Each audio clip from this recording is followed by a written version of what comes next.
Hello friends, welcome to Soni online classes. आज का topic है मुंडा जनजाति का सामान्य परिचय। मुंडा जनजाति, आज इनके बारे में हम पढ़ेंगे, इनका सामान्य परिचय के बारे में। झारखंड की तीसरी सबसे बड़ी जनजाति मुंडा जनजाति है। ये झारखंड की तीसरी सबसे बड़ी जनजाति है और ये जो मुंडा जनजाति है ये प्रोटो ऑस्ट्रॉयड इसके अंतर्गत आती है। मुंडा जनजाति की जो मुख्य निवास स्थान है वो रांची है। मुंडा जनजाति का मुख्य निवास स्थान रांची को कहा गया है, माना जाता है। इसके अतिरिक्त रांची के अलावा ये गुमला, सिमडेगा, पश्चिमी सिंहभूम, सरायकेला खरसावां आदि जिलों में भी ये पाए जाते हैं। मुंडा जनजाति अपने आप को कोल के नाम से भी जानते हैं या उन्हें जाना जाता है।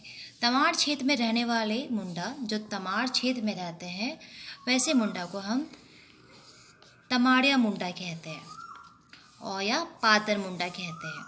ये स्वयं को होड़ोको कहते हैं। ये मुंडा जो जनजाति है, इनका कहना है कि वो होड़ोको हैं। स्वयं को क्या कहते हैं? होड़ोको कहते हैं।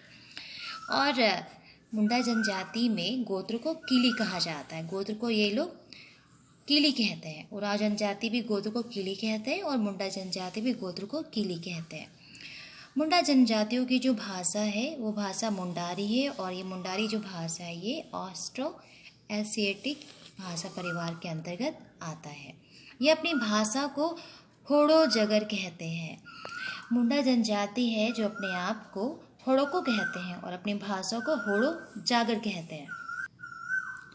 और जनजातियों की तरह मुंडा जनजाति में भी युवागृह पाया जाता है और मुंडा जनजाति में युवागृह को गीतियोरा कहते हैं।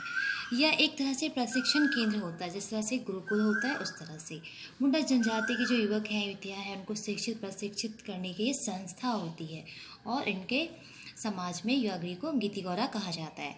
मुंडा जाति में एकल और संयुक्त दोनों तरह के परिवार मिलते हैं। न्यूक्लियर फैमिली पाई जाती है और जॉइंट फैमिली पाई जाती है, लेकिन अधिकांशतः इनमें हम न्यूक्लियर फैमिली एकल परिवार ही देखने को हमें मिलता है। इनमें वंश कुल की परंपरा काफ़ी महत्वपूर्ण है, जिसे खूट कहते हैं। ये वंश कुल की परंपरा को क्या कहते हैं? खूट कहते हैं।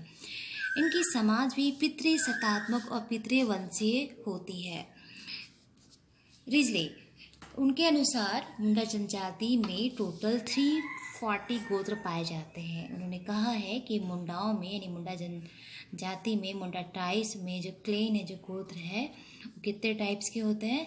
340 होते हैं। उसके बाद सोमा सिंह मुंडा, इनके अनुसार मुंडा जनजाति की कितनी उपशाखा है? तो 13th है।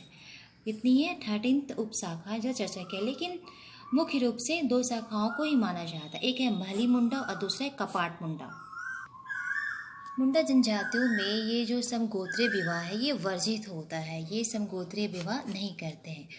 मुंडाओं के जो मुख्य देवता है वो सिंह बोंगा है। सूर्य भगवान को ये लोग सिंह बोंगा कहते हैं और सारी चीज़ सफ़ेद होती है उनको चढ़ाने के लिए, चाहे वो सफ़ेद फूल हो या भोग पदार्थ हो या सफ़ेद मुर्गा की बलि चढ़ाई जाती है, दी जाती है, सब सफ़ेद ही होती हैं मुख्य देवताओं को खुश करने के लिए। इसके अलावा सिंह बोंगा के अलावा मुंडाओं के जो अन्य प्रमुख देव देवता हैं, जैसे हाथू बोंगा ग्राम देवता है, देसावली जो गांव की सबसे बड़ी देवी है, बुरु बोंगा यानी पहाड़ देवता, इकीर बोंगा यानी जल देवता, ओड़ा बोंगा यानी कुल देवता। इस तरह से इनके ये अन्य प्रमुख देवी देवताएं हैं। नेक्स्ट है, इनके गांव में 2 तरह के मुखिया होते हैं। मुंडा जनजाति के गांव में मुखिया 2 तरह के होते हैं। एक धार्मिक जो अनुष्ठान करवाते हैं, शादी विवाह करवाते हैं, वैसे धार्मिक मुखिया को पाहन कहा जाता है, जो पुजारी होते हैं। पूजा पाठ से रिलेटेड जो भी निर्णय लेना है, फैसला लेना है, पूजा पाठ कराना है, वो काम पाहन का होता है, यानी धार्मिक मुखिया होता है। एक प्रशासकीय मुखिया जिसे मुंडा कहते हैं। पाहन का जो सहायक होता है उसे हम पुजार या पनभरा कहते हैं। पाहन की सहायक के रूप में काम करता है, उसकी सहायता करता है, वो पुजारी या पनभरा है। जनजाति जो है ये मुंडा जनजाति, इसमें जो ग्रामीण पुजारी है उसे हम डेहरी कहते हैं। ग्रामीण पुजारी को डेहरी कहते हैं। और इनके बीच में देवड़ा एक व्यक्ति है जो झाड़ फूक का कार्य करता है। जब किसी को नज़र लग जाती है या फिर कहा जाता है कि काला जादू उस पर कोई कर दिया है या किसी तरह की कुछ भी हो, झाड़ फूक हो, तो जो झाड़ फूकता है उस व्यक्ति को, उस आदमी को हम देवड़ा कहते हैं। प्रसिद्ध एक लोक कथा सोसो बोंगा। सोसो बोंगा इनकी परंपराओं एवं विकास की अवस्थाओं पर प्रकाश डालती है। अगर हम मुंडा जनजाति के लोक कथाओं के बारे में जाने या फिर परंपराओं के बारे में, उनके विकास की अवस्थाओं के बारे में, तो सोसो बोंगा जो है ये अच्छी तरह से उनकी परंपराओं के ऊपर प्रकाश डालने का काम करती है। मुंडा जनजाति के जो मुख्य पर्व है वो इस तरह से है, जैसे सरहुल, इसे बाप पर्व भी कहते हैं, कर्मा, सोहराई, बुरु पर्व, माघे पर्व, फागु पर्व, बतौली, दसाई, सोसो बोंगा, जतरा इत्यादि ये सभी इनके मुख्य पर्व हैं।